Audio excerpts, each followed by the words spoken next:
اعوذ باللہ من الشیطان الرجیم بسم اللہ الرحمن الرحیم السلام علیکم ورحمۃ اللہ وبرکاتہ۔ خوش آمدید کہتا ہوں آپ کو اپنے اس یوٹیوب چینل پر۔ آج کی اس ویڈیو میں انشاءاللہ سجدہ تلاوت کے بارے میں کچھ اہم معلومات آپ کے ساتھ شیئر کروں گا۔ اگر آپ کو ہماری ویڈیو پسند آتی ہے تو ویڈیو کو لائک اور زیادہ سے زیادہ شیئر کریں تاکہ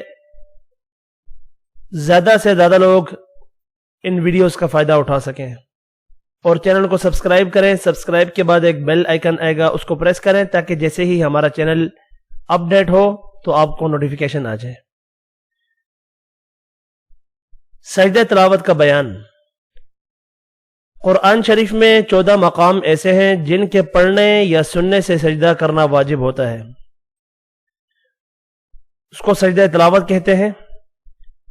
ان جگہوں پر قرآن شریف میں حاشیہ پر لفظ السجدہ لکھا ہوتا ہے، لیکن 17ویں پارے کے آخر میں جہاں السجدہ لکھا ہے حنفی مذہب میں وہاں سجدہ نہیں ہے، اور یہ جگہ 14 کے علاوہ ہے۔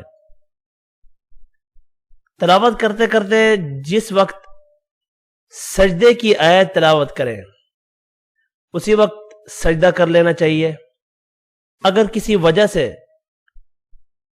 اس وقت سجدہ نہیں کیا تو معاف نہیں ہوا، بعد میں ضرور کر لے۔ سجدہ تلاوت پڑھنے والے پر بھی واجب ہوتا ہے اور سننے والے پر بھی۔ سجدہ تلاوت ادا کرنے کا طریقہ یہ ہے، کھڑے ہو کر تکبیر کہتا ہوا ایک سجدہ کرے اور پھر تکبیر کہتا ہوا اٹھ کھڑا ہو، یہ افضل طریقہ ہے۔ لیکن اگر بیٹھے بیٹھے ہی سجدے میں چلا گیا تب بھی سجدہ ادا ہو گیا۔ اگر نماز میں سجدے کی آیت تلاوت کرے جیسا کہ تراویح میں اکثر ہوتا ہے تو تلاوت کے فوراً بعد اللہ اکبر کہتا ہوا سجدے میں چلا جائے، اور پھر اللہ اکبر کہتا ہوا اٹھ کر آیت سجدہ کے بعد سے قرآن شریف پڑھنا شروع کر دے۔ اگر سجدے کی ایک آیت کو ایک ہی مجلس میں 2 مرتبہ یا زیادہ سے زیادہ پڑھا جائے یا سنا جائے تو ایک سجدہ واجب ہوگا۔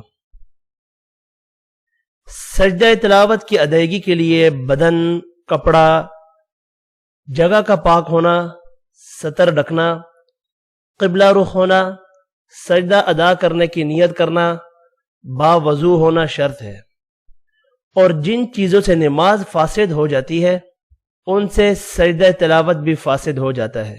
تلاوت کرتے کرتے سجدے کی آیت کا چھوڑ جانا مکروہ ہے۔ تلاوت کرنے والا اگر سجدے کی آیت کو آہستہ پڑھ دے تاکہ حاضرین تک آواز نہ پہنچے تو یہ مستحب ہے، لیکن تراویح میں امام بہرحال زور سے پڑھے اور سب اس کے ساتھ سجدہ کریں۔ امید ہے کہ آپ کو ہماری اس ویڈیو کی سمجھ آئی ہوگی۔ اس ویڈیو کو دیکھنے کے بعد بھی اگر آپ کو کچھ چیز سمجھ نہیں آ رہی یا کسی مسائل کا سامنا ہے تو آپ کمنٹ کریں، یا ڈسکرپشن میں ہمارا واٹس ایپ نمبر ہے، واٹس ایپ پر ہم سے کانٹیکٹ کریں۔